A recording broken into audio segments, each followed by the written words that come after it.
ஓம் நமச்சிவாய. திருச்சிற்றம்பலம். சிவாய நமக. சிவசிவாய நமக. நான் உன் வீட்டிற்கு வந்துவிட்டேன். உனது எண்ணங்கள் அனைத்தும் தவறாக நடக்கின்றதே, என்ன செய்வது என்று நீ யோசிக்காதே. அனைத்தும் மாறப்போகின்றது. நீ எதிலும் நிதானமாக யோசித்து செயல்பட்டாயானால் நிச்சயம் அனைத்துமே மாறும். அவசரப்படாதே. நிச்சயம் உனக்கு வெற்றி மட்டுமே கிட்டும். உன் வாழ்க்கையில் நடக்கின்ற யாவுமே உன் கர்ம வினைகளின் படிதான் நடந்து கொண்டிருக்கின்றன. அப்படி இருக்கையில் நீ துயரங்களை எதிர்கொண்டுதானே ஆக வேண்டும். உன் கர்மாக்களை பற்றி நீ பயப்படாதே. அதற்குத்தான் நான் இருக்கின்றேனே. உன் கர்ம பந்தத்திலிருந்து விரிந்து விடுபட உன்னால் முடிந்த அளவு பிறருக்கு நன்மையை செய். உன்னிடம் உதவிக்கு வருபவர்களை நீ உதாசீனப்படுத்தாதே. உன்னால் எவ்வளவு முடியுமோ அவ்வளவு உதவி செய். முடியாவிட்டால் அவர்களை புண்படுத்தி அனுப்பாதே. உன்னால் முடிந்த உதவியை நீ அவர்களுக்கு செய். அந்த தர்மமே உன்னை இக்கட்டான சூழ்நிலையிலிருந்து உன்னை நிச்சயம் காக்கும். உன் கர்ம வினைகளிலிருந்தும் அது உன்னை காப்பாற்றும். வாழ்க்கையில் இன்பமும் துன்பமும் அவரவர் கையாளும் வகையில்தான் மாறுபடும். இன்பத்தை சந்தோஷமாக அனுபவிக்க வேண்டும். துன்பம் வந்தால் சோர்ந்து போகக்கூடாது. துன்பத்தையும் இன்பமாக ஏற்று நாம் வாழ பழகி கொண்டால் அந்த துன்பம் நம்மை கண்டு அஞ்சி ஓடிவிடும். மற்றவர்கள் எல்லாரும் நிம்மதியாக சந்தோஷத்துடன் வாழ்வதாகவும் நீ மட்டுமே துயரங்களை எதிர்கொள்வதாகவும் புலம்பிக் கொண்டிருக்கின்றாய். அது தவறு. எல்லோருக்கும் அவரவர் வாழ்க்கையில் எல்லா விதமான துன்பங்களும் இன்பங்களும் வந்து கொண்டுதான் இருக்கின்றன. எல்லாம் கலந்துதான் இருக்கும். அதுதான் வாழ்க்கையும். அந்த உண்மையை நீ புரிந்து கொள். அவரவர் வாழ்க்கையின் உள்ளே சென்று பார்த்தால்தான் என்னென்ன துயரங்களை அவர்கள் சுமந்து கொண்டு இருக்கிறார்கள் என்ற உண்மை உனக்கு புரிய வரும்.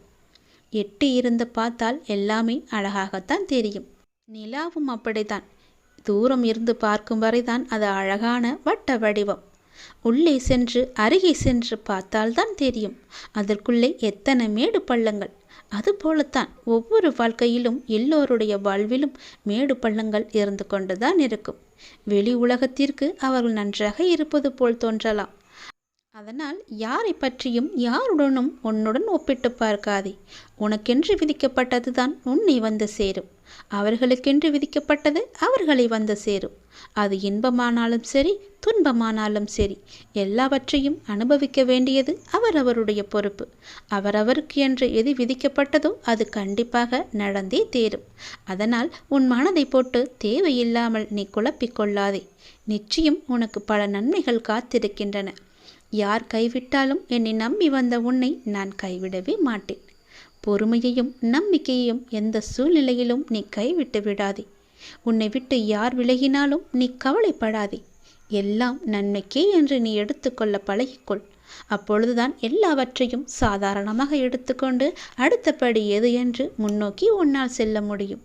நீங்கள் மென்மேலும் வளர்ச்சியடைந்து வாழ்வில் வெற்றி பெறப் போகின்றாய்.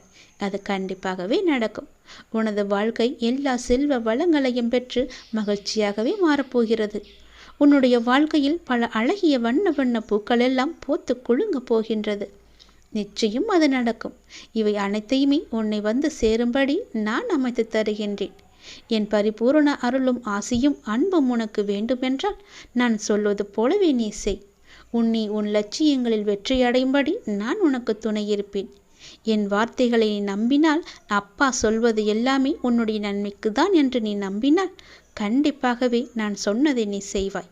நான் சொல்வதை நீ கண் குளிர பார்ப்பாய், காது குளிர நீ கேட்பாய். உன் வாழ்வில் பல நல்ல மாற்றங்களை கொண்டு வருவதற்கே நான் இருக்கின்றேன் என்பதை நீ முழுமையாக நம்பு.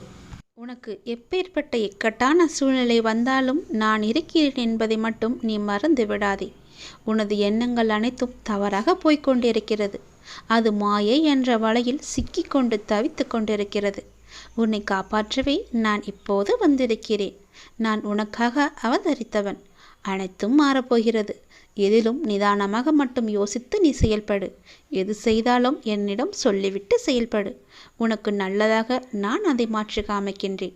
எந்த கர்மா உன்னை நெருங்காமல் நான் பார்த்து கொள்கிறேன்.